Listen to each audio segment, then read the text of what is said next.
श्री दुर्गायै नमः।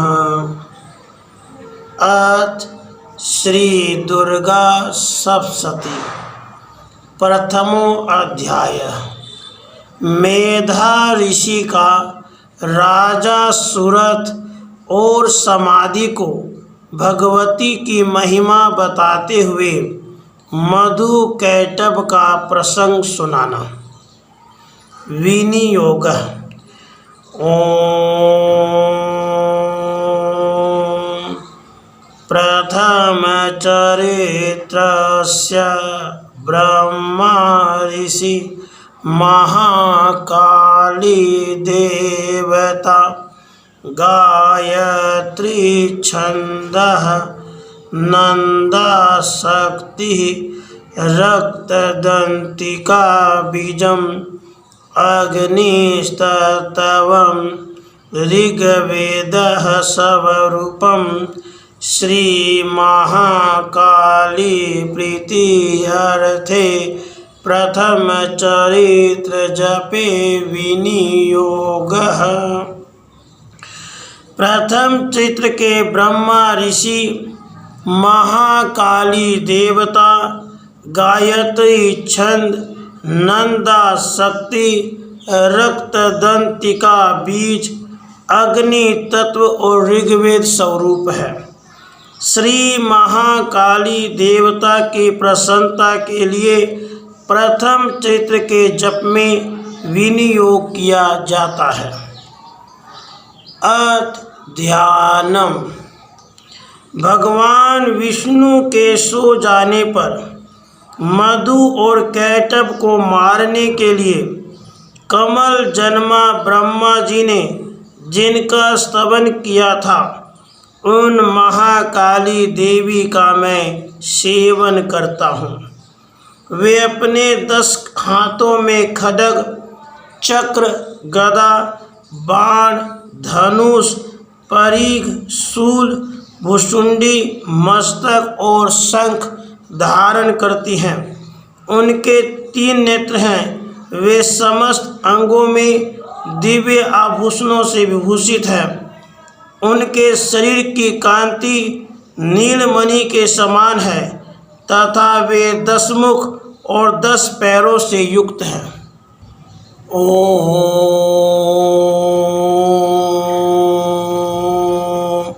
नमः चंडिकायै। मार्कंडेय जी बोले, सूर्य के पुत्र सावर्णी जो 8वें मनु कहे जाते हैं, उनकी उत्पत्ति की कथा विस्तार पूर्वक कहता हूँ, सुनो। सूर्य कुमार महाभाग सावर्णी भगवती महामाया के अनुग्रह से जिस प्रकार मनवंतर के स्वामी हुए, वही प्रसंग सुनाता हूँ। पूर्व काल की बात है। स्वारोचिष मनवंतर में सूरत नाम के एक राजा थे, जो चैत्र वंश में उत्पन्न हुए थे। उनका समस्त भूमंडल पर अधिकार था। वे प्रजा का अपने औरस पुत्रों की भांति धर्म पूर्वक पालन करते थे। तो भी उस समय कोला विध्वंसी नाम के क्षत्रिय उनके शत्रु हो गए। राजा सूरत की दंड नीति बड़ी प्रबल थी। उनका शत्रुओं के साथ संग्राम हुआ। यद्यपि कोला विध्वंसी संख्या में कम थे, तो भी राजा सूरत युद्ध में उनसे परास्त हो गए। तब वे युद्ध भूमि से अपने नगर को लौट आए और केवल अपने देश के राजा होकर रहने लगे। समूची पृथ्वी से अब उनका अधिकार जाता रहा, किंतु वहाँ भी उन प्रबल शत्रुओं ने उस समय महाभाग राजा सूरत पर आक्रमण कर दिया। राजा का बल क्षीण हो चला था, इसलिए उनके दुष्ट, बलवान एवं दुरात्मा मंत्रियों ने वहाँ उनकी राजधानी में भी राजकीय सेना और खजाने को हथिया लिया। सूरत का प्रभुत्व नष्ट हो चुका था, इसलिए वे शिकार खेलने के बहाने घोड़े पर सवार हो वहाँ से अकेले ही एक घने जंगल में चले गए। वहाँ उन्होंने विप्रवर वेदा मुनि का आश्रम देखा, जहाँ कितने हिंसक जीव अपनी स्वाभाविक हिंसावृत्ति छोड़कर परम शांत भाव से रहते थे। मुनि के बहुत से शिष्य उस वन की शोभा बढ़ा रहे थे। वहाँ जाने पर मुनि ने उनका सत्कार किया और वे उन मुनि श्रेष्ठ के आश्रम पर इधर उधर विचरते हुए कुछ काल तक रहे। फिर ममता से आकर्षित होकर वहाँ इस प्रकार की चिंता करने लगे।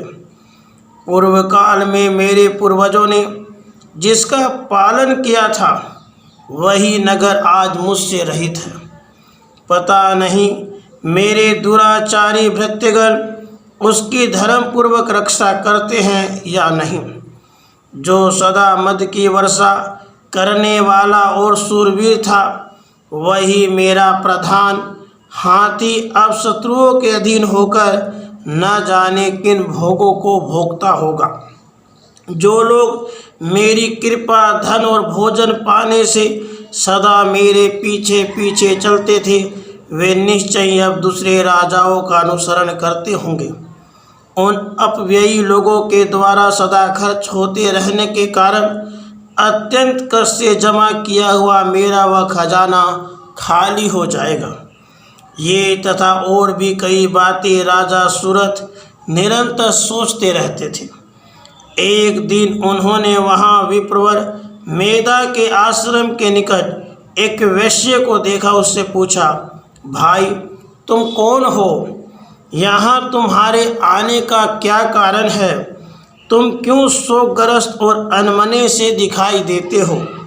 राजा सूरत का यह प्रेम पूर्वक कहा हुआ वचन सुनकर वैश्य ने विनीत भाव से उन्हें प्रणाम करके कहा। वैश्य बोला, राजन, मैं धनियों के कुल में उत्पन्न एक वैश्य हूँ। मेरा नाम समाधि है। मेरे दुष्ट स्त्री पुत्रों ने धन के लोभ से मुझे घर से बाहर निकाल दिया है। मैं इस समय धन, स्त्री और पुत्रों से वंचित हूँ। मेरे विश्वसनीय बंधुओं ने मेरा ही धन लेकर मुझे दूर कर दिया है। इसलिए दुखी होकर मैं वन में चला आया हूँ। यहाँ रहकर मैं इस बात को नहीं जानता कि मेरे पुत्रों की, स्त्री की और सब जनों की कुशल है या नहीं। इस समय घर में वे कुशल से रहते हैं अथवा उन्हें कोई कष्ट है। वे मेरे पुत्र कैसे हैं? क्या वे सदाचारी हैं अथवा दुराचारी हो गए हैं? राजा ने पूछा, जिन लोभी स्त्री पुत्र आदि ने धन के कारण तुम्हें घर से निकाल दिया, उनके प्रति तुम्हारे चित्त में इतना स्नेह का बंधन क्यों है? वैश्य बोला, आप मेरे विषय में जैसी बात कहते हैं वह सब ठीक है, किंतु क्या करूं? मेरा मन निष्ठुरता नहीं धारण करता। जिन्होंने धन के लोभ में पड़कर पिता के प्रति स्नेह, पति के प्रति प्रेम तथा आत्मीय जन के प्रति अनुराग को तिलांजलि दे मुझे घर से निकाल दिया है, उन्हीं के प्रति मेरे हृदय में इतना स्नेह है। महामति, गुणहीन बंधुओं के प्रति भी जो मेरा चित्त इस प्रकार प्रेम मग्न हो रहा है, यह क्या है? इस बात को मैं जानकर भी नहीं जान पाता। उनके लिए मैं लंबी सांसें ले रहा हूँ और मेरा हृदय अत्यंत दुखित हो रहा है।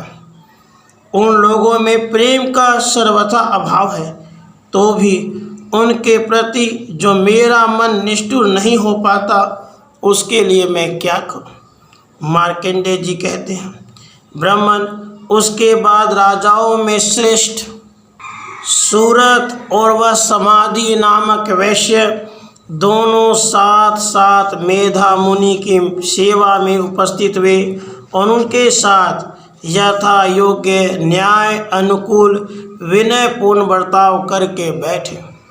उसके बाद वैश्य और राजा ने कुछ वार्तालाप आरंभ किया। राजा ने कहा, भगवान, मैं आपसे एक बात पूछना चाहता हूँ, उसे बताइए। मेरा चित्त अपने अधीन न होने के कारण वह बात मेरे मन को बहुत दुख देती है। जो राज्य मेरे हाथ से चला गया है उसमें और उसके संपूर्ण अंगों में मेरी ममता बनी हुई है। मुनि श्रेष्ठ, यह जानते हुए भी कि अब वह मेरा नहीं है, अज्ञानी की भांति मुझे इसके लिए दुख होता है। यह क्या है? इधर यह वैश्य भी घर से अपमानित होकर आया है, इसके पुत्र, स्त्री और भृत्यों ने इसे छोड़ दिया है, सब जनों ने भी इसका परित्याग कर दिया है, तो भी यह उनके प्रति अत्यंत हार्दिक स्नेह रखता है। इस प्रकार यह और मैं दोनों ही बहुत दुखी हैं। जिसमें प्रत्यक्ष दोष देखा गया है उस विषय के लिए भी हमारे मन में ममता जनित आकर्षण पैदा हो रहा है। महाभाग, हम दोनों समझदार हैं, तो भी हम में जो मोह पैदा हुआ है यह क्या है? विवेक शून्य पुरुष की भांति मुझ में और इसमें भी यह मूढ़ता प्रत्यक्ष दिखाई देती है।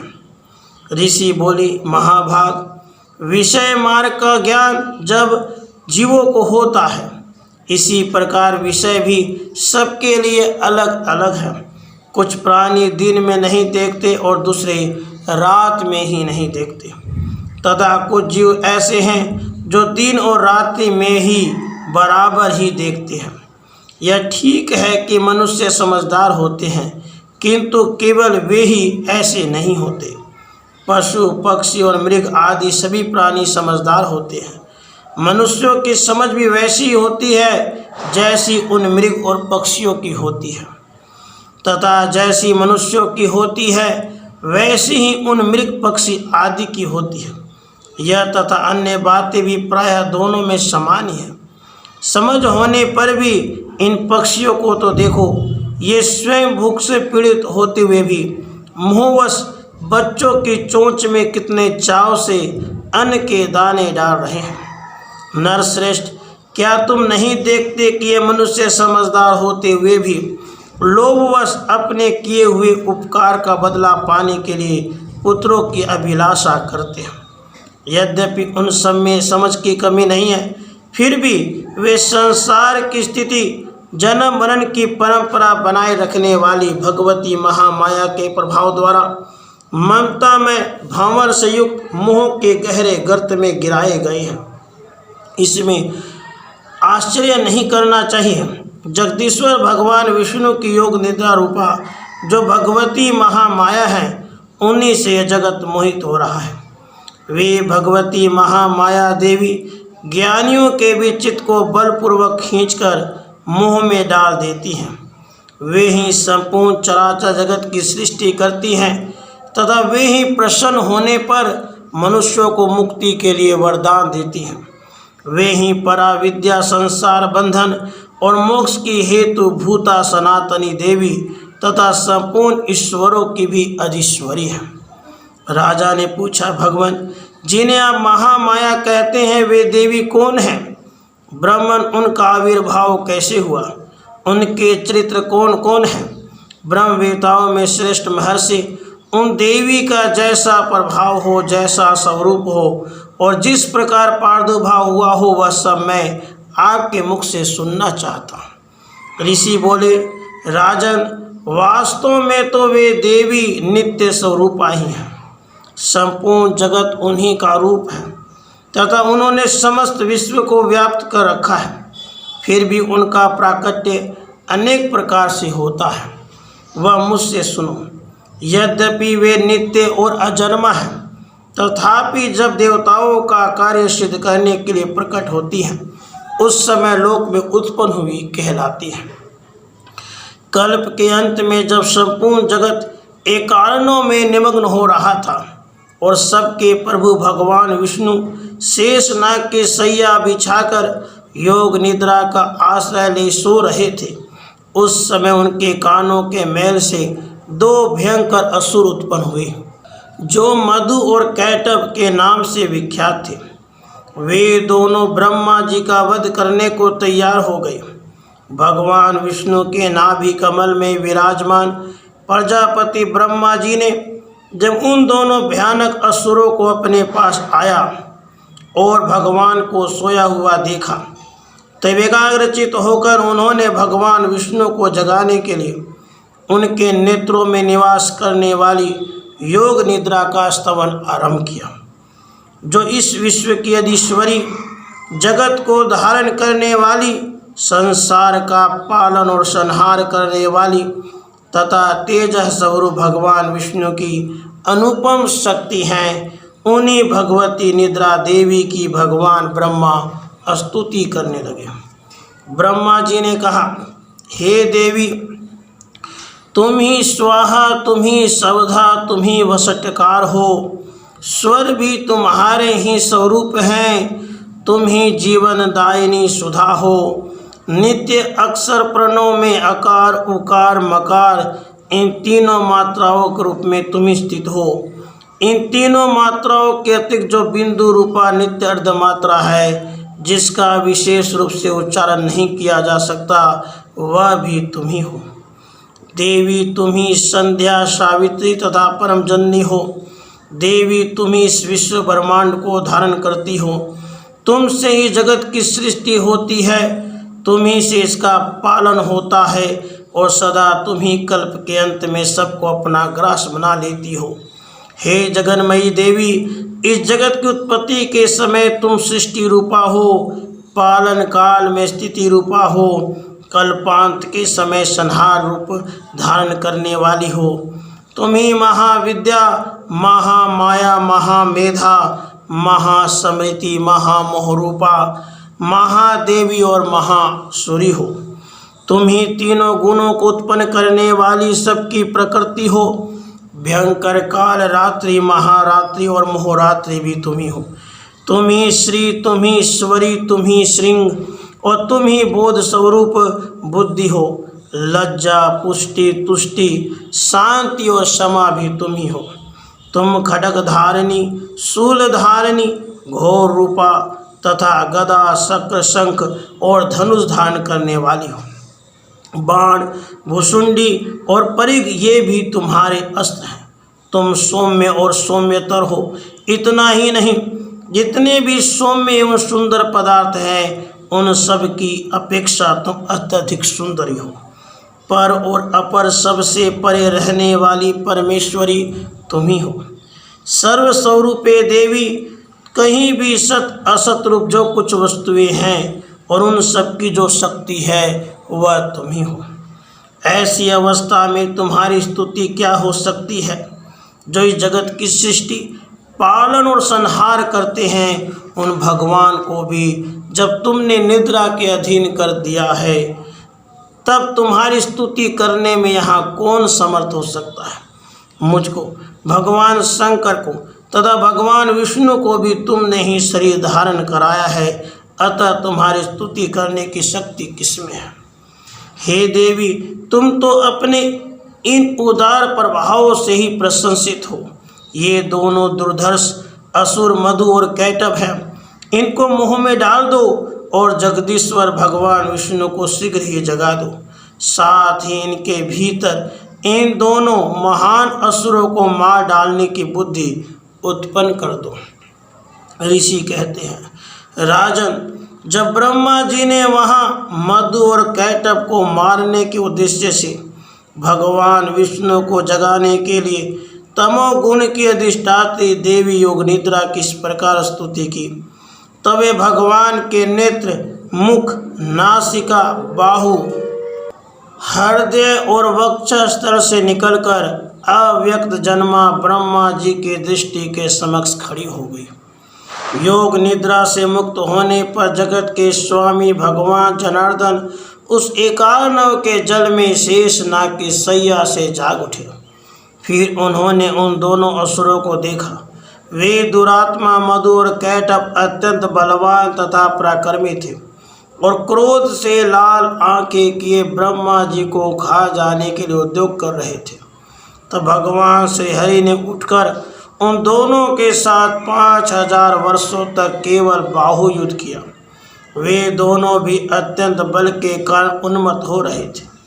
इधर महामाया ने भी उन्होंने मुँह में डाल रखा था, इसलिए वे भगवान विष्णु से कहने लगे, हम तुम्हारी वीरता से संतुष्ट हैं, तुम हम लोगों से कोई वर मांगो। श्री भगवान बोले, यदि तुम दोनों मुझ पर प्रसन्न हो तो अब मेरे हाथ से मारे जाओ। बस इतना सा ही मैंने वर मांगा है, यहाँ दूसरे किसी वर से क्या लेना है।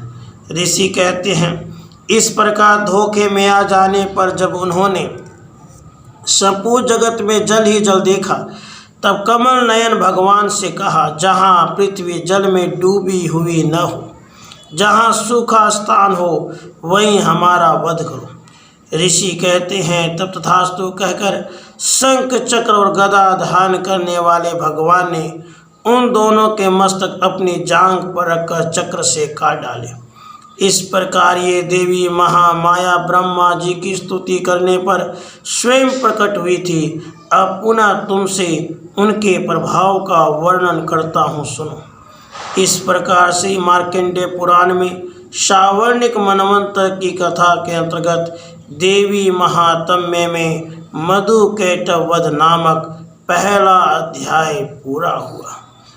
राधे कृष्ण, राधे कृष्ण।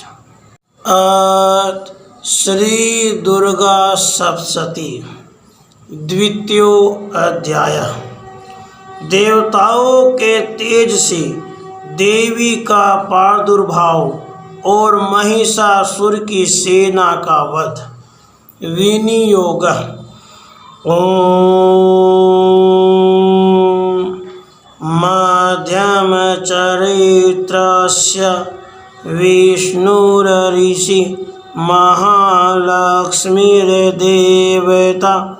उशनिक छन्दः शाकम्भरी शक्ति दुर्गा बीजं वायुस्तत्वं यजुर्वेदः स्वरूपं श्री महालक्ष्मी प्रीत्यर्थं मध्यम चरित्र जपे विनियोगः। ओम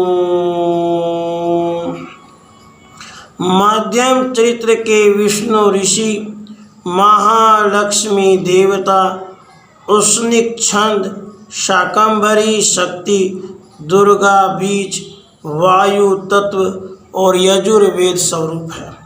श्री महालक्ष्मी की प्रसन्नता के लिए मध्यम चरित्र के पाठ में इसका विनियोग है। ध्यानम। मैं कमल के आसन पर बैठी हुई प्रसन्न मुख वाली महिषासुर मर्दिनी भगवती महालक्ष्मी जी का भजन करता हूँ, जो अपने हाथों में अक्षमाला, फरसा, गदा, बाण, वज्र, पद्म, धनुष, कुंडिका, दंड, शक्ति, खड्ग, ढाल, शंख, घंटा, मधुपात्र, शूल, पाश और चक्र धारण करती हैं। ऋषि कहते हैं, पूर्व काल में देवताओं और असुरों में पूरे 100 वर्षों तक घोर संग्राम हुआ था। उसमें असुरों का स्वामी महिषासुर था और देवताओं के नायक इंद्र थे। उस युद्ध में देवताओं की सेना महाबली असुरों से परास्त हो गई। संपूर्ण देवताओं को जीतकर महिषासुर इंद्र बन बैठा। तब पराजित देवता प्रजापति ब्रह्मा जी को आगे करके उस स्थान पर गए जहाँ भगवान शंकर और विष्णु विराजमान थे।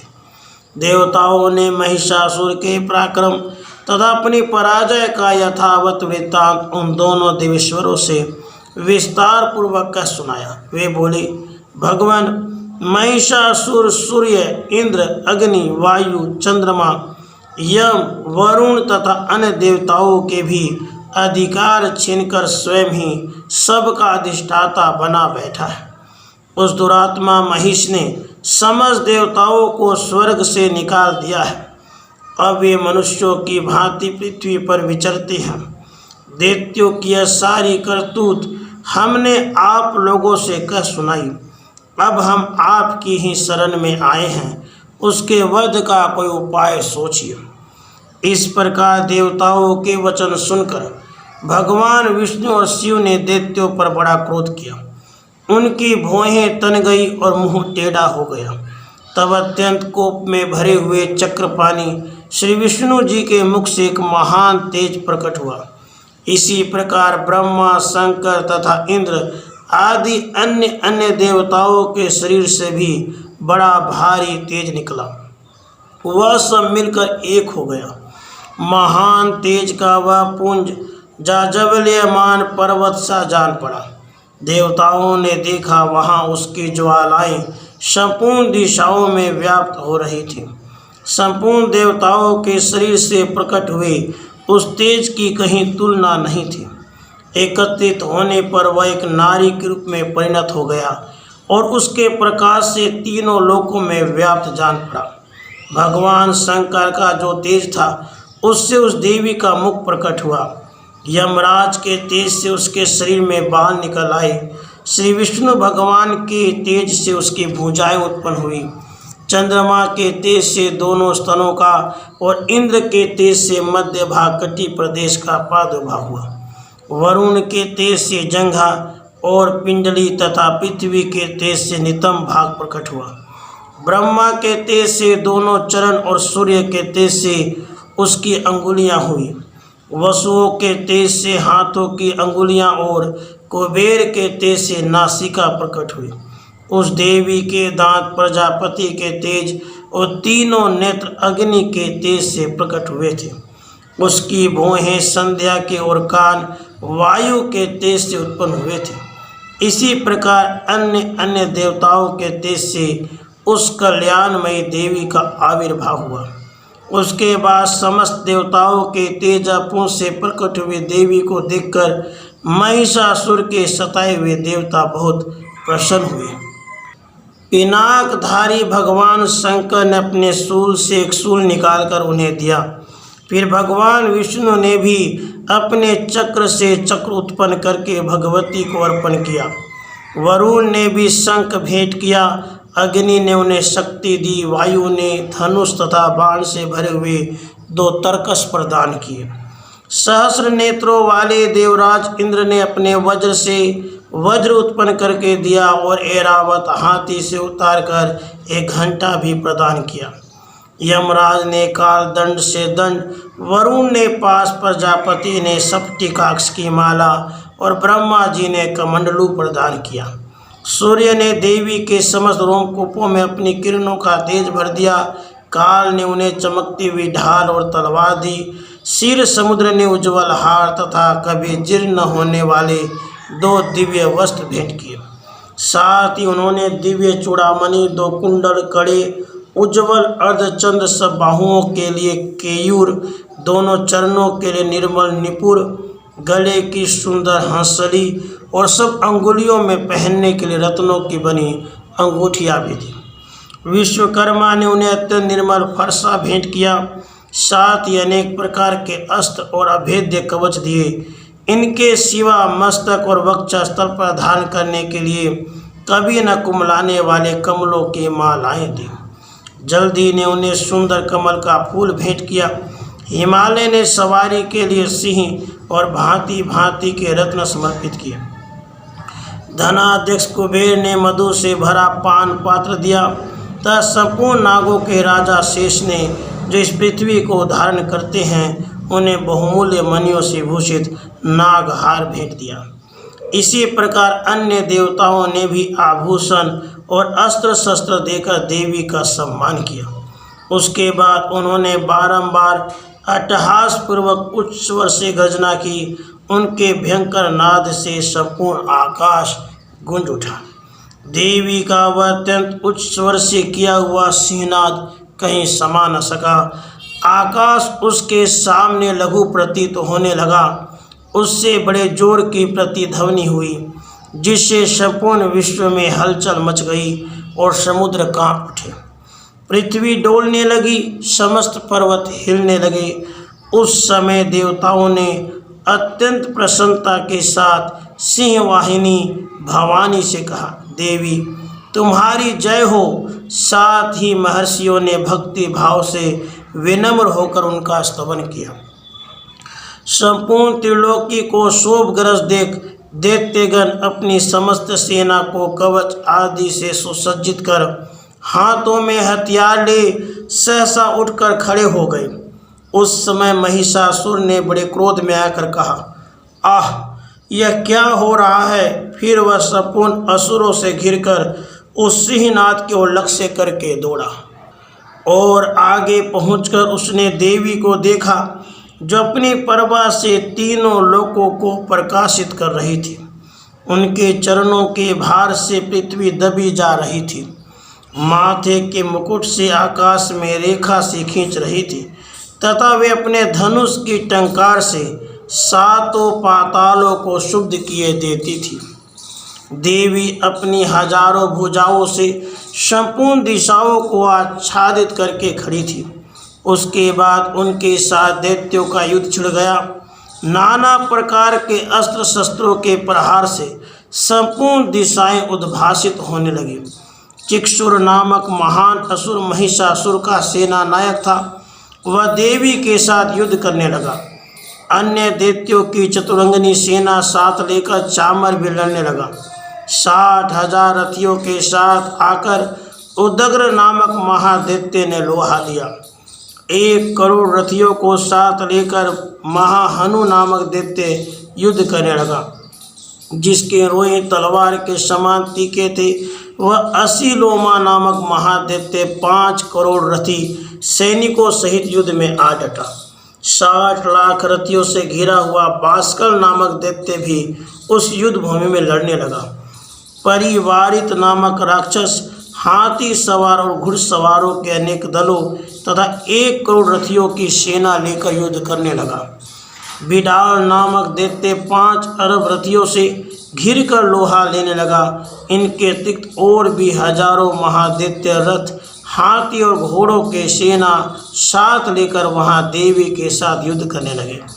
स्वयं महिषासुर उस रणभूमि में कोटि कोटि सहस्र रथ, हाथी और घोड़ों की सेना से घिरा हुआ खड़ा था। वे दैत्य देवी के साथ तोमर, भिंदीपाल, शक्ति, मुसल, खड्ग, परशु और पटिस आदि अस्त्र शस्त्रों का प्रहार करते हुए युद्ध कर रहे थे। कुछ दैत्यों ने उन पर शक्ति का प्रहार किया, कुछ लोगों ने बाँस फेंके तथा कुछ दूसरे दैत्यों ने खड्ग प्रहार करके देवी को मार डालने का उद्योग किया। देवी ने भी क्रोध में भरकर खेल खेल में ही अपने अस्त्र शस्त्रों की वर्षा करके दैत्यों के वे समस्त अस्त्र शस्त्र काट डाले। उनके मुख पर परिश्रम या थकावट का रंच मात्र भी चिन्ह नहीं था। देवता और ऋषि उनकी स्तुति करते थे और वे भगवती परमेश्वरी दैत्यों के शरीरों पर अस्त्र शस्त्रों की वर्षा करती रही। देवी का वाहन सिंह भी क्रोध में भरकर गर्दन के बालों को हिलाता हुआ असुरों की सेना में इस प्रकार विचरने लगा, मानो वनों में दावा नल फैल रहा हो।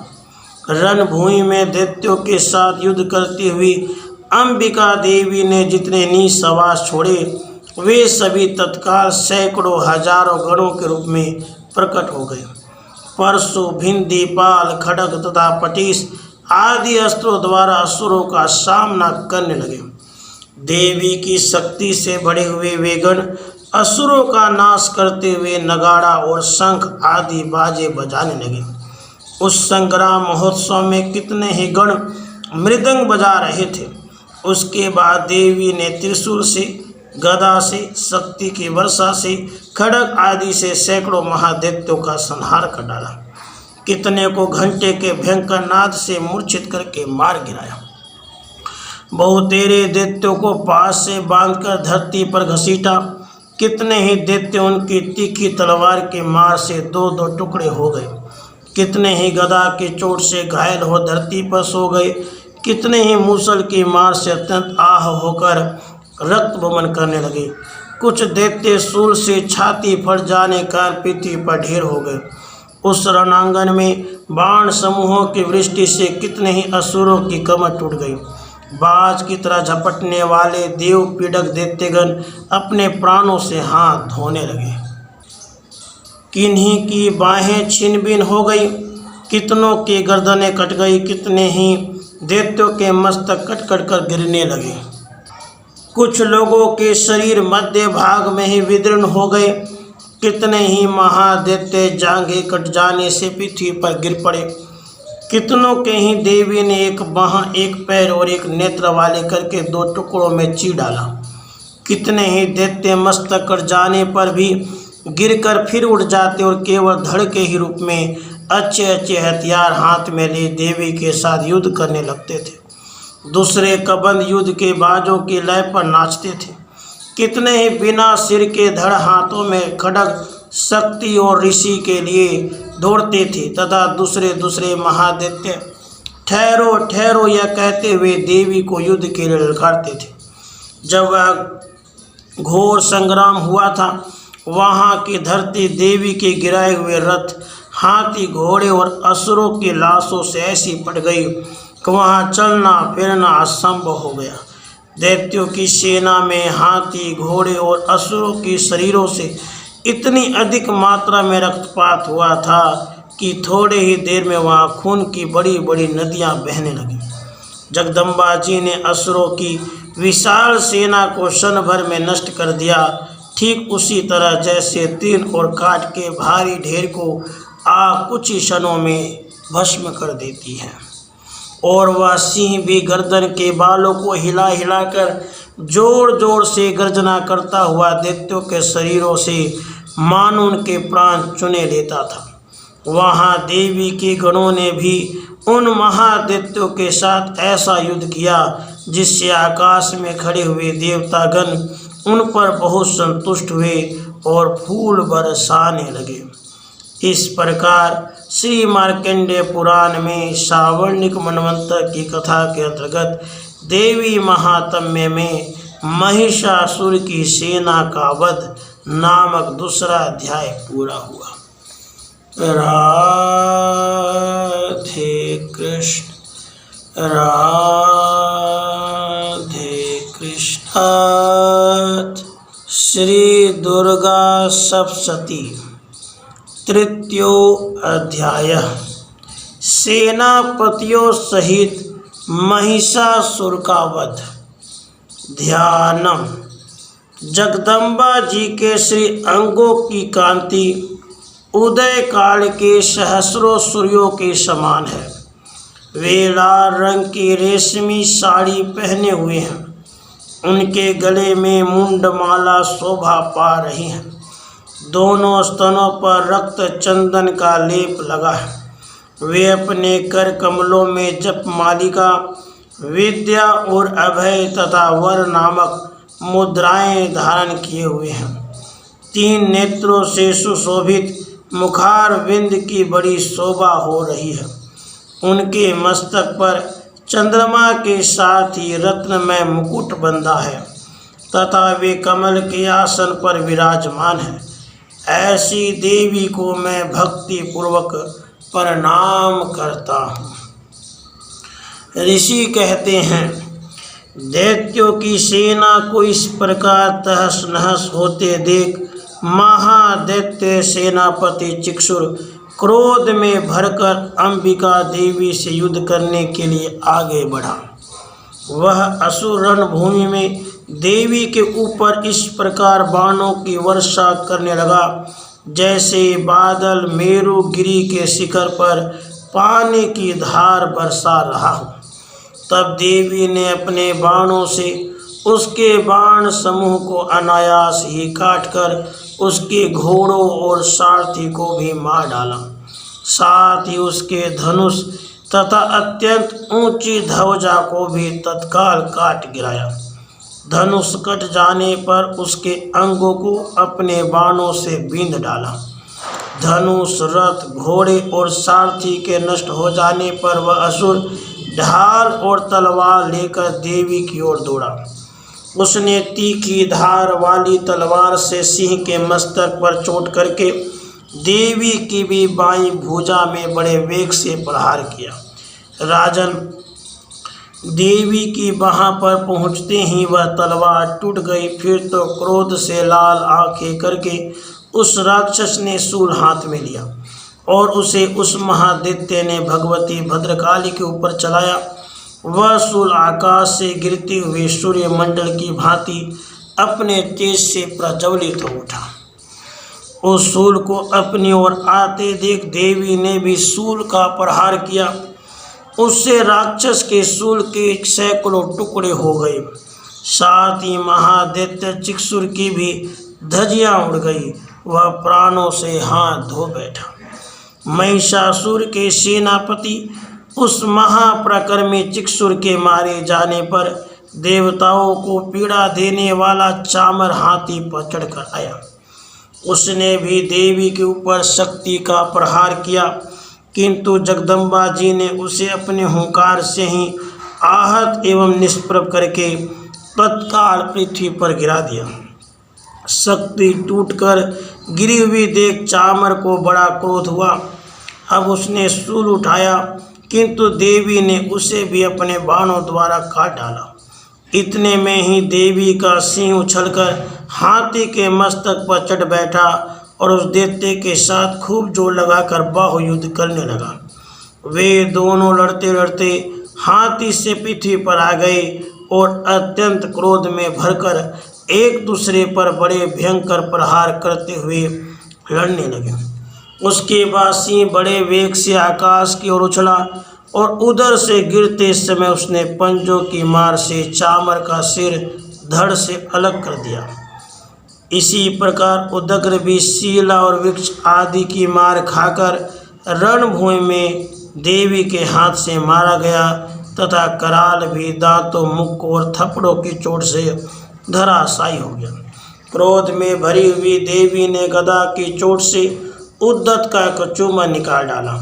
भिंदीपाल से वास्कल को तथा बाणों से ताम्र और अंधक को मौत के घाट उतार दिया। 3 नेत्रों वाली परमेश्वरी ने त्रिशूल से उग्रास्य, उग्रवीर्य तथा महाहनु नामक दैत्यों को मार डाला। तलवार की चोट से विडाल के मस्तक को धड़ से काट गिराया। दुर्धर और दुर्मुख इन दोनों को भी अपने बाणों से यमलोक भेज दिया। इस प्रकार अपनी सेना का संहार होता देख महिषासुर ने भैंसे का रूप धारण करके देवी के गुणों को त्रास देना आरंभ किया। किन्हीं को थुथुन से मारकर, किन्हीं के ऊपर खूरों का प्रहार करके, किन्हीं किन्हीं को पूंछ से चोट पहुंचाकर, कुछ को सींगों से विदीर्ण करके, कुछ गणों को वेग से, किन्हीं को सिंहनाद से, कुछ को चक्कर देकर और कितनों को निश्वास वायु के झोंके से धराशायी कर दिया। इस प्रकार गणों की सेना को गिराकर वासुर महादेवी के सिंह को मारने के लिए झपटा। इससे जगदम्बा जी को बड़ा क्रोध आया। उधर महापराक्रमी महिषासुर भी क्रोध में भरकर धरती को खुरों से खोदने लगा तथा अपने सींगों से ऊंचे ऊंचे पर्वत को उठाकर फेंकने और गरजने लगा। उसके वेग से चक्कर देने का पृथ्वी शुद्ध होकर फटने लगी। उसकी पूंछ से टकराकर समुद्र सब ओर से धरती को डुबोने लगा। हिलते हुए सींगों की आघात से विदीर्ण होकर बादलों के टुकड़े टुकड़े हो गए। उसके श्वास की प्रचंड वायु के वेग से उड़े हुए सैकड़ों पर्वत आकाश से गिरने लगे। इस प्रकार क्रोध में भरे हुए उस महादैत्य को अपनी ओर आता देख चंडिका जी ने उसका वध करने के लिए महान क्रोध किया। उन्होंने पास फेंककर उस महान असुर को बांध लिया। उस महासंग्राम में बंध जाने पर उसने भैंसे का रूप त्याग दिया और तत्काल सिंह के रूप में वह प्रकट हो गया। उस अवस्था में जगदम्बा जी ज्यों ही उसका मस्तक काटने के लिए उद्यत हुई, त्यों ही वह खड्गधारी पुरुष के रूप में दिखाई देने लगा। तब देवी ने तुरंत ही बाणों की वर्षा करके ढाल और तलवार के साथ उस पुरुष को भी बीन डाला। इतने में वह महान गजराज के रूप में परिणत हो गया तथा अपनी सूंड से देवी के विशाल सिंह को खींचने और गरजने लगा। खींचते समय देवी ने तलवार से उसकी सूंड काट डाली। तब उस महादैत्य ने पुनः भैंसे का शरीर धारण कर लिया और पहले की ही भांति चराचर प्राणियों सहित तीनों लोकों को व्याकुल करने लगा। तब क्रोध में भरी हुई जगन माता चंडिका बारंबार उत्तम मधु का पान करने और लाल आंखें करके हंसने लगी।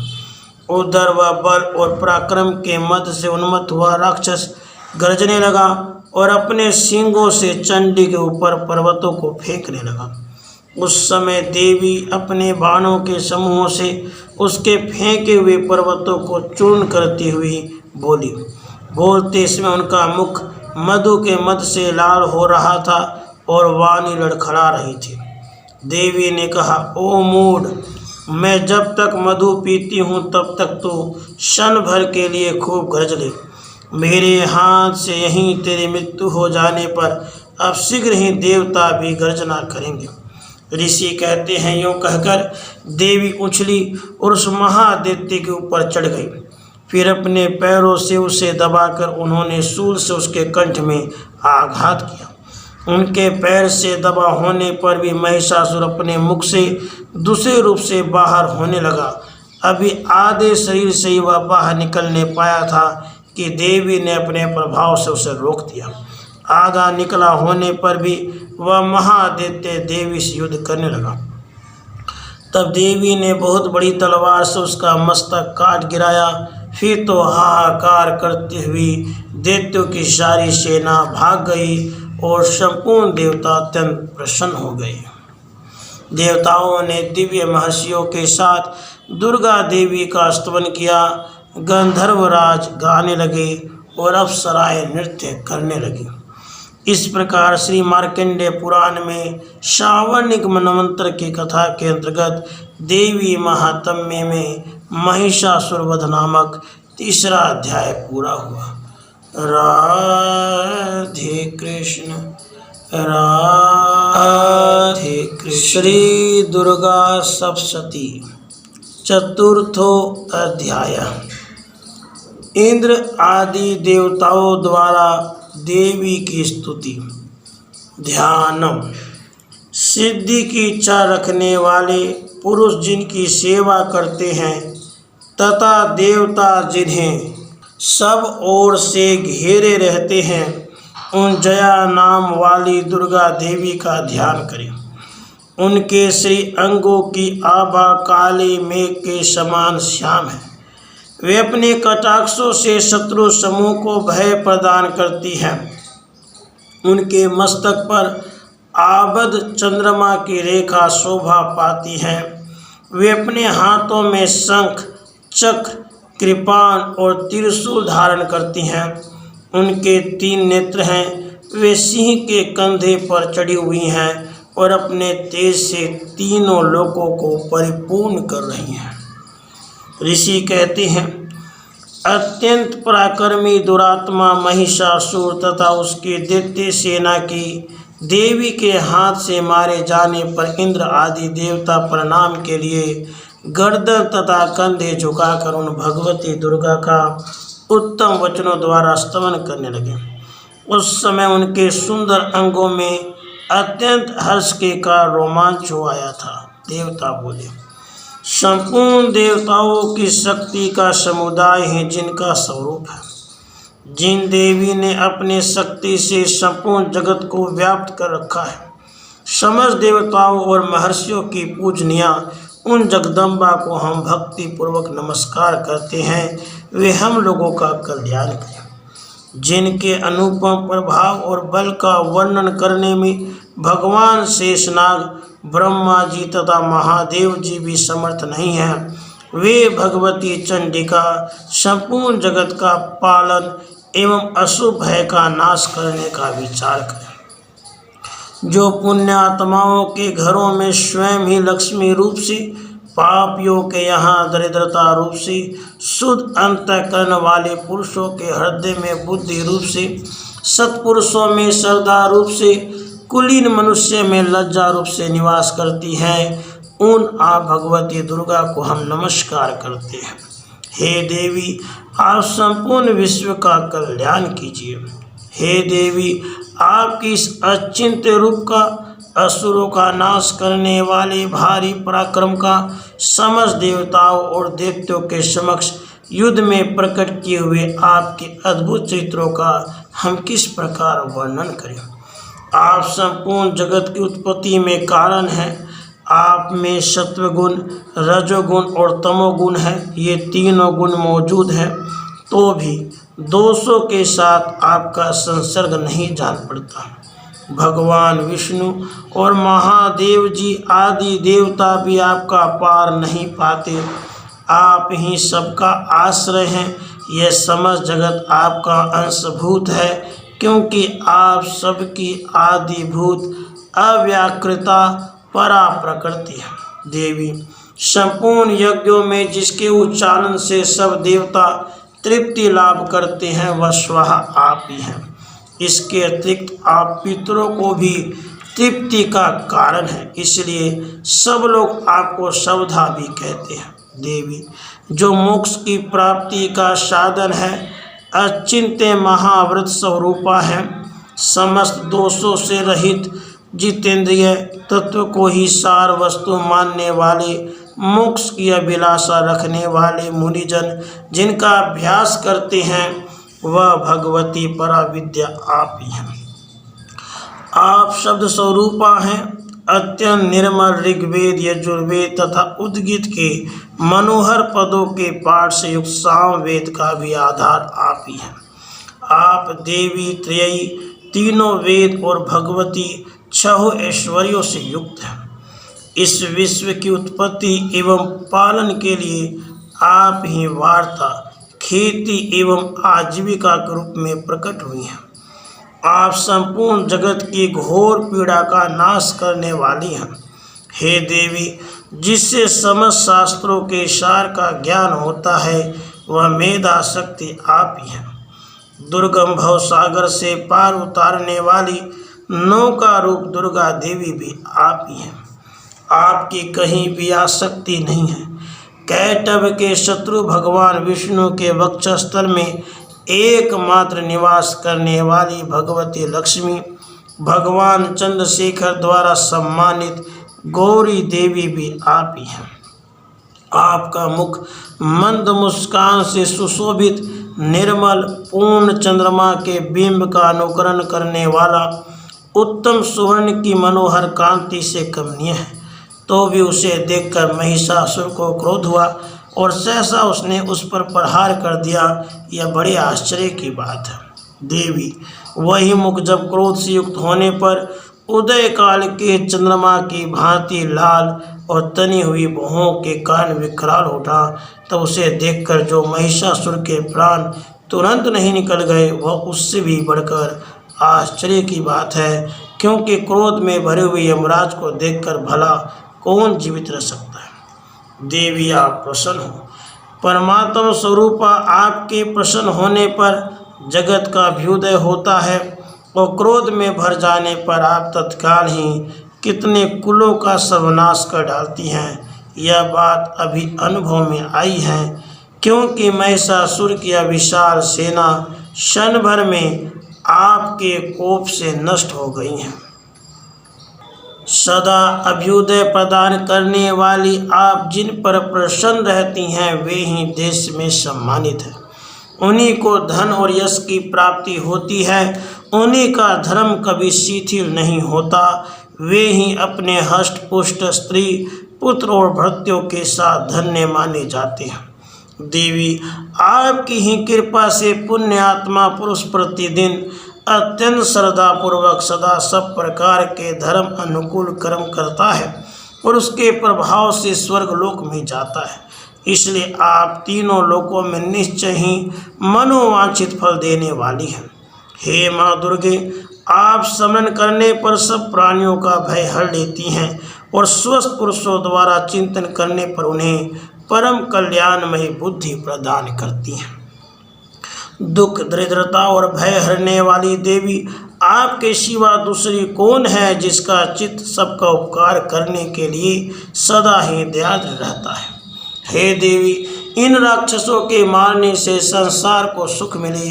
ये राक्षस चिरकाल तक नरक में रहने के लिए भले ही पाप करते रहे हों, इस समय संग्राम में मृत्यु को प्राप्त होकर स्वर्ग लोक में जाएं। निश्चय यही सोचकर आप शत्रुओं का वध करती हैं। आप शत्रुओं पर शस्त्रों का प्रहार क्यों करती हैं? समस्त असुरों को दृष्टिपात मात्र से ही भस्म क्यों नहीं कर देती? इसमें एक रहस्य है। ये शत्रु भी हमारे शस्त्रों से पवित्र होकर उत्तम लोकों में जाएं, इस प्रकार उनके प्रति भी आपका विचार अत्यंत उत्तम रहता है। खड़ग के तेजापुंज के भयंकर दीप्ति से आपके त्रिशूल के अग्रभाग की घनीभूत प्रभा से चौंधिया कर जो असुरों की आंखें फूट नहीं गई, इसमें कारण यही था वे मनोहर रश्मियों से युक्त चंद्रमा के समान आनंद प्रदान करने वाले आपके सुंदर मुख का दर्शन करते थे। देवी, आपका सिर दुराचारियों के बुरे बर्ताव को दूर करने वाला है। साथ यह रूप ऐसा है जो कभी चिंतन में नहीं आ सकता और जिसका कभी दूसरों से तुलना भी नहीं हो सकती, तथा आपका बल और पराक्रम तो उन दैत्यों का भी नाश करने वाला है जो कभी देवताओं के पराक्रम को भी नष्ट कर चुके थे। इस प्रकार आपने शत्रुओं पर भी अपनी दया ही प्रकट की है। वरदायिनी देवी, आपके इस पराक्रम को किसके साथ तुलना हो सकती है। शत्रुओं को भय देने वाला अत्यंत मनोहर ऐसा रूप भी आपके सिवा और कहाँ है। हृदय में कृपा, युद्ध में निष्ठुरता, ये दोनों बातें तीनों लोकों के भीतर केवल आप में ही देखी गई है। हे माता, आपने शत्रुओं का नाश करके इस समस्त लोकी की रक्षा की है। उन शत्रुओं को भी युद्धभूमि मारकर स्वर्गलोक में पहुंचाया है तथा उन दैत्यों से प्राप्त होने वाले हम लोगों के भय को भी दूर कर दिया है। आपको हमारा नमस्कार है। हे देवी, आप शूल से हमारी रक्षा करो। अंबिके, आप खड्ग से भी हमारी रक्षा करो। घंटा की ध्वनि और धनुष के टंकार से भी हम लोगों की रक्षा करें। चंडिके, पूर्व, पश्चिम और दक्षिण दिशा में आप हमारी रक्षा करें। ईश्वरी, अपने त्रिशूल को घुमाकर आप उत्तर दिशा में भी हमारी रक्षा करें। तीनों लोकों में आपके जो परम सुंदर एवं अत्यंत भयंकर रूप विचरते हैं, उनके द्वारा भी आप हमारी तथा इस भूलोक की रक्षा करें। अंबिके, आपके कर पल्लवों में शोभा पाने वाले खड्ग, शूल और गदा आदि जो जो अस्त्र हों, उन सब के द्वारा आप सब ओर से हम लोगों की रक्षा करें। ऋषि कहते हैं, इस प्रकार जब देवताओं ने जगन माता दुर्गा की स्तुति की और नंदन वन के दिव्य पुष्पों एवं गंधन, चंदन आदि के द्वारा उनका पूजन किया, फिर सब ने मिलकर जब भक्ति पूर्वक दिव्य धूपों की सुगंध निवेदन की, तब देवी ने प्रसन्न वदन होकर प्रणाम करते हुए सब देवताओं से कहा। देवी बोली, देवताओं, तुम सब लोग मुझसे जिस वस्तु की अभिलाषा रखते हो उसे मांगो। देवता बोले, भगवती ने हमारी सब इच्छा पूर्ण कर दी, अब कुछ भी बाकी नहीं है, क्योंकि हमारा यह शत्रु महिषासुर मारा गया। महेश्वरी, इतने पर भी यदि आप हमें और वर देना चाहती हैं तो हम जब जब आपका स्मरण करें तब तब आप दर्शन देकर हम लोगों के महान संकट दूर कर दिया करें। और प्रसन्न मुखी अंबिके, जो मनुष्य इन स्तोत्रों द्वारा आपकी स्तुति करें, उसे वित्त, समृद्धि और वैभव देने के साथ ही उसके धन और स्त्री आदि संपत्ति को भी बढ़ाने के लिए आप सदा हम पर प्रसन्न रहें। ऋषि कहते हैं, राजन, देवताओं ने जब अपने तथा जगत के कल्याण के लिए भद्रकाली देवी को इस प्रकार प्रसन्न किया, तब वे तथास्तु कहकर वहीं अंतर्धान हो गई। भूपाल, इस प्रकार पूर्व काल में तीनों लोकों को ही चाहने वाली देवी जिस प्रकार देवताओं के शरीर से प्रकट हुई थी, वह सब कथा मैंने कह सुनाई। अब पुनः देवताओं का उपकार करने वाली वे देवी दुष्ट दैत्यों तथा शुभ निशुम का वध करने एवं सब लोगों की रक्षा करने के लिए गौरी देवी के शरीर से जिस प्रकार प्रकट हुई थी, वह सब प्रसंग मेरे मुंह से सुनो, मैं उसका तुमसे यथावत वर्णन करता हूँ। इस प्रकार श्री मार्कंडेय पुराण में श्रावणिक मनवंतर की कथा के अंतर्गत देवी महात्म्य में शक्र आदि स्तुति नामक चौथा अध्याय पूरा हुआ। राधे कृष्ण राधे। श्री दुर्गा सप्तशती पंचमो अध्याय। देवताओं द्वारा देवी की स्तुति। चंड मुंड के मुख से अंबिका के रूप की प्रशंसा सुनकर शुंभ का उनके पास दूत भेजना और दूत का निराश लौटना। विनियोग। ओम अस्य श्री उत्तरचरित्रस्य रुद्र ऋषि महासरस्वती देवता अनुष्टुप छंदः भीमाशक्ति भ्रामरी बीजम सूर्यस्तवं सामवेदः स्वरूपं महासरस्वती प्रीति अर्थे उत्तरचरित्र पाठे विनियोगः।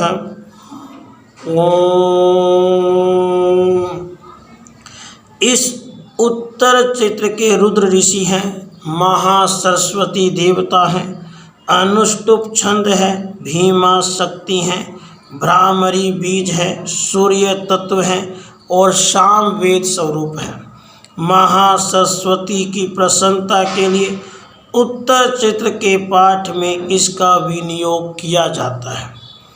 ध्यान में जो अपने कर कमलों में घंटा, शूल, हल, शंख, मूसल, चक्र, धनुष और बाण धारण करती हैं, शरद ऋतु के शोभा संपन्न चंद्रमा के समान, जिनकी मनोहर कांति है, जो तीनों लोकों की आधारभूता और शुंभ आदि दैत्यों का नाश करने वाली है, तथा गौरी के शरीर से जिनका प्राकट्य हुआ है, उन महासरस्वती देवी का मैं निरंतर भजन करता हूँ। ऋषि कहते हैं पूर्व काल में शुंभ और निशुंभ नामक असुरों ने अपने बल के घमंड में आकर सचीपति इंद्र के हाथ से तीनों लोकों का राज्य और यज्ञ भाग छीन लिया। वे ही दोनों सूर्य, चंद्रमा, कुबेर, यम और वरुण के अधिकार का भी उपयोग करने लगे। वायु और अग्नि का कार्य भी वे ही करने लगे। उन दोनों ने सब देवताओं को अपमानित, राज्य भ्रष्ट, पराजित तथा अधिकारहीन करके स्वर्ग से निकाल दिया। उन दोनों महान असुरों से तिरस्कृत देवताओं ने अपराजिता देवी का समन किया और सोचा, जगदम्बा जी ने हम लोगों को वर दिया था, आपत्ति काल में समन करने पर मैं तुम्हारी सब आपत्तियों का तत्काल नाश कर दूंगी। यह विचार कर देवता गिरिराज हिमालय पर गए और वहाँ भगवती विष्णु माया की स्तुति करने लगे। देवता बोले, देवी को नमस्कार है, महादेवी शिवा को सर्वदा नमस्कार है, प्रकृति एवं भद्रा को प्रणाम है। हम लोग नियम पूर्वक जगदम्बा की नमस्कार करते हैं। रौद्रा को नमस्कार है, नित्या, गौरी एवं धात्री को बारंबार नमस्कार है। ज्योत्सनामयी चंद्र रूपिणी एवं सुख स्वरूपा देवी को सतत प्रणाम है। शरणागतों का कल्याण करने वाली वृद्धि एवं सिद्धि रूपा देवी को हम बारंबार नमस्कार करते हैं। नैऋति राक्षसों की लक्ष्मी, राजाओं की लक्ष्मी तथा सर्वाणी शिवपत्नी स्वरूपा आप जगदम्बा को बारंबार नमस्कार है। दुर्गा, दुर्गपुरा, दुर्गम संकट से पार उतारने वाली, सारा सबकी सारभूता, सर्वकारिणी, ख्याति, कृष्णा और धूर्मा देवी को सर्वदा नमस्कार है। अत्यंत सौम्य तथा अत्यंत रौद्र रूपा देवी को हम नमस्कार करते हैं। उन्हें हमारा बारंबार प्रणाम है। जगत की आधारभूता कृति देवी को बारंबार नमस्कार है। जो देवी सब प्राणियों में विष्णु माया के नाम से कही जाती है, उनको नमस्कार, उनको नमस्कार, उनको बारंबार नमस्कार है। जो देवी सब प्राणियों में चेतना कहलाती है, उनको नमस्कार, उनको नमस्कार, उनको बारंबार नमस्कार है। जो देवी सब प्राणियों में बुद्धि रूप से स्थित है, उनको नमस्कार, उनको नमस्कार, उनको बारंबार नमस्कार है। जो देवी सब प्राणियों में निद्रा रूप से स्थित है, उनको नमस्कार, उनको नमस्कार, उनको बारंबार नमस्कार है। जो देवी सब प्राणियों में शुद्धा रूप से स्थित है, उनको नमस्कार, उनको नमस्कार, उनको बारंबार नमस्कार है। जो देवी सब प्राणियों में छाया रूप से स्थित है उनको नमस्कार, उनको नमस्कार, उनको बारंबार नमस्कार है। जो देवी सब प्राणियों में शक्ति रूप से स्थित है उनको नमस्कार, उनको नमस्कार, उनको बारंबार नमस्कार है। जो देवी सब प्राणियों में तृष्णा रूप से स्थित है उनको नमस्कार, उनको नमस्कार, उनको बारंबार नमस्कार है। जो देवी सब प्राणियों में क्षमा रूप से स्थित है उनको नमस्कार, उनको नमस्कार, उनको बारंबार नमस्कार है। जो देवी सब प्राणियों में जाति रूप से स्थित है उनको नमस्कार, उनको नमस्कार, उनको बारंबार नमस्कार है। जो देवी सब प्राणियों में लज्जा रूप से स्थित है उनको नमस्कार, उनको नमस्कार, उनको बारंबार नमस्कार है। जो देवी सब प्राणियों में शांति रूप से स्थित है उनको नमस्कार, उनको नमस्कार, उनको बारंबार नमस्कार है। जो देवी सब प्राणियों में श्रद्धा रूप से स्थित है उनको नमस्कार, उनको नमस्कार, उनको बारंबार नमस्कार है। जो देवी सब प्राणियों में कांति रूप से स्थित है उनको नमस्कार, उनको नमस्कार, उनको बारंबार नमस्कार है। जो देवी सब प्राणियों में लक्ष्मी रूप से स्थित है उनको नमस्कार, उनको नमस्कार, उनको बारंबार नमस्कार है। जो देवी सब प्राणियों में वृत्ति रूप से स्थित है उनको नमस्कार, उनको नमस्कार, उनको बारंबार नमस्कार है। जो देवी सब प्राणियों में समृद्धि रूप से स्थित है उनको नमस्कार, उनको नमस्कार, उनको बारंबार नमस्कार है। जो देवी सब प्राणियों में दया रूप से स्थित है उनको नमस्कार, उनको नमस्कार, उनको बारंबार नमस्कार है। जो देवी सब प्राणियों में तुष्टि रूप से स्थित है उनको नमस्कार, उनको नमस्कार, उनको बारंबार नमस्कार है। जो देवी सब प्राणियों में माता रूप से स्थित है उनको नमस्कार, उनको नमस्कार, उनको बारंबार नमस्कार है। जो देवी सब प्राणियों में भ्रांति रूप से स्थित है उनको नमस्कार, उनको नमस्कार, उनको बारंबार नमस्कार है। जो जीवों के इंद्रिय वर्ग के अधिष्ठात्री देवी एवं सब प्राणियों में सदा व्याप्त रहने वाली हैं उन व्याप्ति देवी को बारंबार नमस्कार है। जो देवी चैतन्य रूप से इस संपूर्ण जगत को व्याप्त करके स्थित है उनको नमस्कार, उनको नमस्कार, उनको बारंबार नमस्कार है।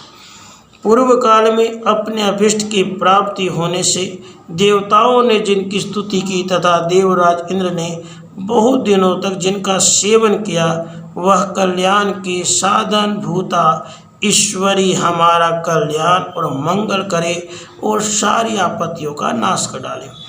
उदंड दैत्यों से सताए हुए हम सभी देवता जिन परमेश्वरी को इस समय नमस्कार करते हैं और जो भक्ति से विनम्र पुरुषों द्वारा स्मरण की जाने पर तत्काल ही संपूर्ण विपत्तियों का नाश कर देती हैं, वे जगदम्बा हमारा संकट दूर करें। ऋषि कहते हैं, राजन, इस प्रकार जब देवता स्तुति कर रहे थे उस समय पार्वती देवी गंगा जल के स्नान करने के लिए वहां आई। उन सुंदर बोहों वाली भगवती ने देवताओं से पूछा, आप लोग यहाँ किसकी स्तुति करते हैं? तब उन्हीं के शरीर कोश से प्रकट हुई शिवा देवी बोली, शुंभ दैत्य से तिरस्कृत और युद्ध में निशुंभ से पराजित हो यहाँ एकत्रित हुए ये समस्त देवता यह मेरी ही स्तुति कर रहे हैं। पार्वती जी के शरीर कोश से अंबिका का प्रादुर्भाव हुआ था, इसलिए वे समस्त लोकों में कौशिकी कही जाती हैं। कौशिकी के प्रकट होने के बाद पार्वती देवी का शरीर काले रंग का हो गया, अतः वह हिमालय पर रहने वाली कालिका देवी के नाम से विख्यात हुई। उसके बाद शुंभ निशुंभ के भृत्य चंडमुंड वहां आई और उन्होंने परम मनोहर रूप धारण करने वाली अंबिका देवी को देखा। फिर वे शुंभ के पास जाकर बोले, महाराज, एक अत्यंत मनोहर स्त्री है जो अपनी दिव्य कांति से हिमालय को प्रकाशित कर रही है। वैसा उत्तम रूप कहीं किसी ने कहीं नहीं देखा होगा। असुरेश्वर, पता लगाइए वह देवी कौन है और उसे ले लीजिए। स्त्रियों में तो वह रत्न है, उसका प्रत्येक अंग बहुत ही सुंदर है और वह अपने श्री अंगों की प्रभा से संपूर्ण दिशाओं में प्रकाश फैला रही हैं। दैत्यराज, अभी वह हिमालय पर ही मौजूद है, आप उसे देख सकते हैं। प्रभु, तीनों लोकों में मणि, हाथी और घोड़े आदि जितने भी रत्न हैं वे सब इस समय आपके घर में शोभा पाते हैं। हाथियों में रत्न, ऐरावत, पारिजात का वृक्ष, यह उच्च सर्वा घोड़ा, यह सब आपने इंद्र से ले लिया है। हंसों से जुता हुआ विमान भी आपके आंगन में शोभा पाता है। यह रत्नभूत अद्भुत विमान जो पहले ब्रह्मा जी के पास था, अब आपके यहाँ लाया गया है। यह महापद्म नामक निधि आप कुबेर से छीन लाए हैं। समुद्र ने भी आपको किंजलकिनी नाम की माला भेंट की है, जो केसरों से सुशोभित है और जिसके कमल कभी नहीं कुमलाते हैं। सुवर्ण की वर्षा करने वाला वरुण का छत्र भी आपके घर में शोभा पाता है।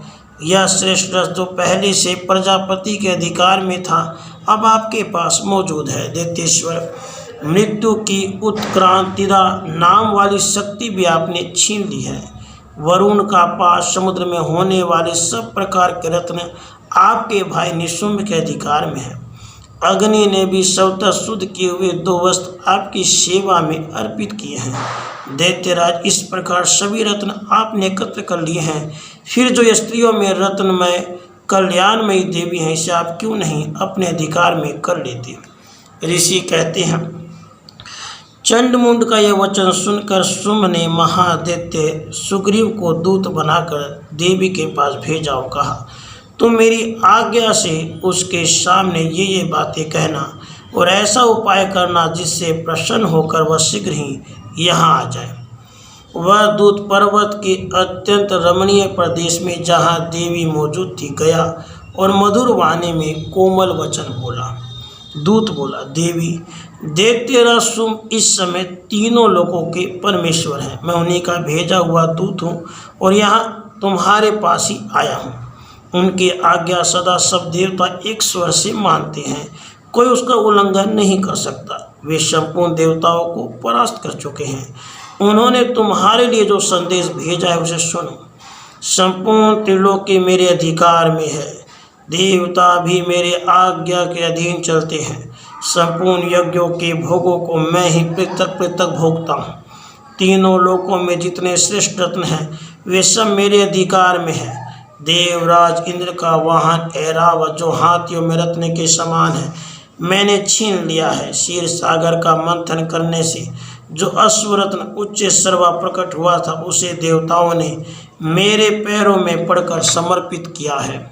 सुंदरी, उनके सिवा और भी जितने रत्नभूत पदार्थ देवताओं, गंधर्वों, नागों के पास थे, वे सब मेरे ही पास आ गए हैं। देवी, हम लोग तुम्हें संसार की स्त्रियों में रत्न मानते हैं, अतः तुम हमारे पास आ जाओ, क्योंकि रत्नों का उपभोग करने वाले हम ही हैं। चंचल कटाक्ष वाली सुंदरी, तुम मेरी या मेरे भाई महापराक्रमी निशुंभ की सेवा में आ जाओ, क्योंकि तुम रत्न स्वरूपा हो। मेरा वर्ण करने से तुम्हें तुलना रहित महान ऐश्वर्य की प्राप्ति होगी। अपनी बुद्धि से विचार कर तुम मेरी पत्नी बन जाओ। ऋषि कहते हैं, दूत की यूँ कहने पर कल्याणमयी भगवती दुर्गा देवी, जो इस जगत को धारण करती हैं, मन ही मन गंभीर भाव से मुस्कुराई और इस प्रकार बोली। देवी ने कहा, दूत, तुमने सत्य कहा है, इसमें तनिक भी मिथ्या नहीं है। शुंभ तीनों लोकों का स्वामी है और निशुंभ भी उसी के समान पराक्रमी है, किंतु इस विषय में मैंने जो प्रतिज्ञा कर रखी है उसे सुनो। मैंने अपने अल्पबुद्धि के कारण पहले से जो प्रतिज्ञा कर रखी है उसे सुनो। जो मुझे संग्राम में जीत लेगा, जो मेरे अभिमान को चूर्ण कर देगा, संसार में जो मेरे समान बलवान होगा, वही मेरा स्वामी होगा। इसलिए शुंभ अथवा महादित्य निशुंभ स्वयं यहाँ पधारे और मुझे जीत कर शीघ्र ही मेरा पानी ग्रहण कर लें। इसमें विलंब की क्या आवश्यकता है। दूत बोला, देवी, तुम घमंड में भरी हो, मेरे सामने ऐसी बातें न करो। तीनों लोकों में कौन ऐसा पुरुष है जो शुंभ निशुंभ के सामने खड़ा हो सके। देवी, अन्य देवताओं के सामने भी सारे देवता युद्ध में नहीं ठहर सकते, फिर तुम अकेली स्त्री होकर कैसे ठहर सकती हो। जिन शुंभ आदि देवताओं के सामने इंद्र आदि सब देवता भी युद्ध में खड़े नहीं हुए, उनके सामने तुम स्त्री होकर कैसे जाओगी? इसलिए तुम मेरे ही कहने से सुम निसुम के पास चली चलो। ऐसा करने से तुम्हारे गौरव की रक्षा होगी, अन्यथा जब वे केस पकड़कर घसीटेंगे तब तुम्हें अपनी प्रतिष्ठा खोकर जाना पड़ेगा। देवी ने कहा, तुम्हारा कहना ठीक है। शुंभ बलवान है और निशुंभ भी बड़े पराक्रमी है, किंतु क्या करूं? मैंने पहले बिना सोचे समझे प्रतिज्ञा कर ली है, अतः अब तुम जाओ। मैंने तुमसे जो कहा है वह सब दैत्यराज से आदरपूर्वक कहना, फिर वे जो उचित जान पड़े करें। इस प्रकार श्री मार्कंडेय पुराण में सावर्णिक धन्वंतर की कथा के अंतर्गत देवी महात्म्य में देवी दूत संवाद नामक 5वां अध्याय पूरा हुआ। राधे कृष्ण, राधे कृष्ण।